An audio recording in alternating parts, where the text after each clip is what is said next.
Kriegel here with Jan Martel, who basically keeps everything running in the USBF. I try.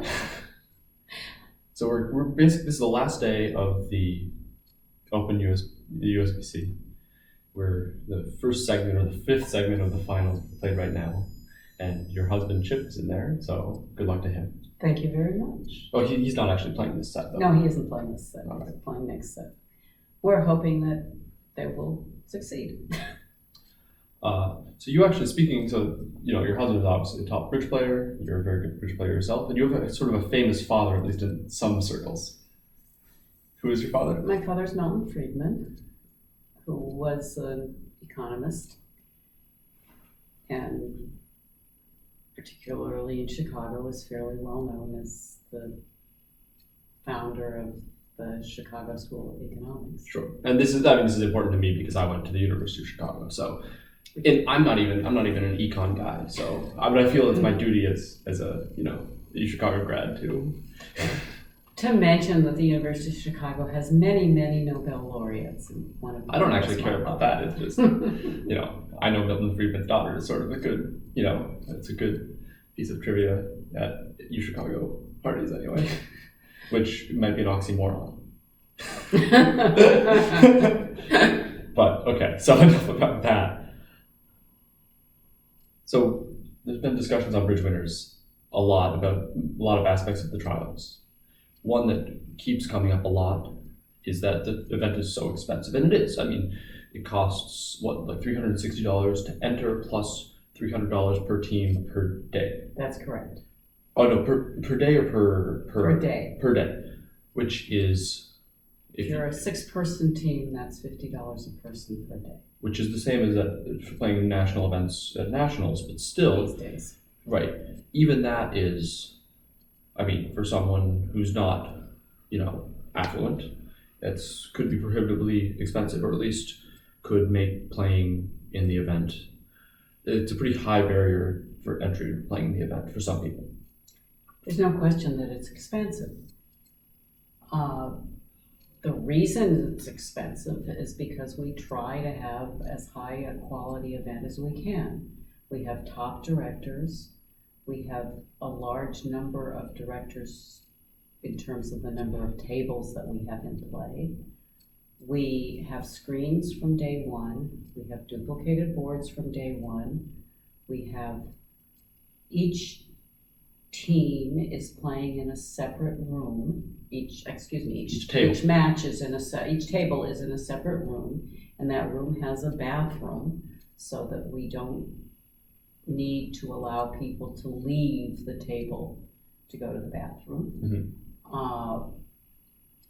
All of those things cost a lot of money. We also provide breakfast and lunch every day, which does somewhat reduce the costs of being here for players. Sure. Mm-hmm. And it's also a great opportunity for people to socialize. Right, you get to, especially for someone who doesn't necessarily run in these circles, you can go to the hospitality suite and see Michael Rosenberg, Jan Martel, Kit Woolsey, Mexstroth, whoever, just all these players. And if you say hi, and like, oh, that was a great play you made yesterday, could you, they'll probably talk to you. Oh, no, they'll all talk to you. They're all, really, these people are nice people. Yes, of course. I completely agree. And we show the view graph in the hospitality suite, mm-hmm. so that if you're there, you can often hear private commentary that may be better than that which you see on BBO. Certainly more colorful. Definitely more colorful. It's an expensive event. Mm-hmm.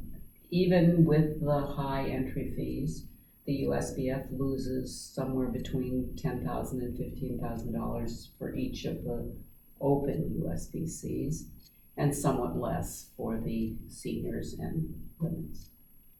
And this is an organization, the USBF, that doesn't have a lot of money to begin with. That's very, very true. We have, unlike the ACBL, we don't have thousands and thousands of members paying dues. Right.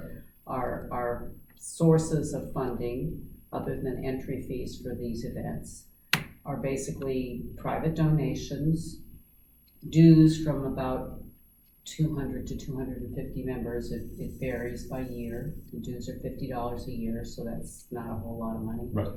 And the generous contributions of some ACBL members who, when they pay their ACBL dues, make a voluntary contribution to the USBF of either $1.95 or $5.95. Yeah, it's still not that And much money. It isn't much money. We run on a shoestring. Mm-hmm.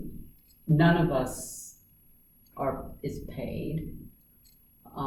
We pay a lawyer and we pay an auditor, and we do pay a website expert a modest fee to provide me with technical support because I'm not a website expert. And when you say all of us don't get paid, that includes you? That includes me, that includes Joe Stokes, who spends hours and hours and hours coordinating junior things. It includes Michael and Debbie, Rosenberg, Michael primarily, who also spends hours and hours and hours on the junior training program. It includes all of our board members who serve on a voluntary basis. And don't get expenses. And they do not get any expenses to come to these tournaments or to come to the NABC where we usually hold a meeting. Sure. And you mentioned the junior trials. That's run at basically no cost to the players, the juniors. Correct. We think it's important that money shouldn't be an issue with juniors. Right.